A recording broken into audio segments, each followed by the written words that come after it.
Good morning, tree lovers. I'm Joel Mizell with the Tree Planters at thetreeplanters.com. We're looking at a very large king sago.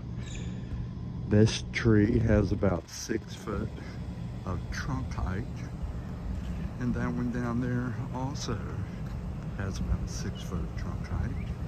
And if you look down the hill a little ways, between those two trunks that have been painted white, there's a third one with about 6 foot of trunk height. And then of course there's this one that has just leafed out and is still in the process of leafing out. I'll just get a little close up to show you how beautiful this is. Put down in the middle of it, king sago. This is a cycad.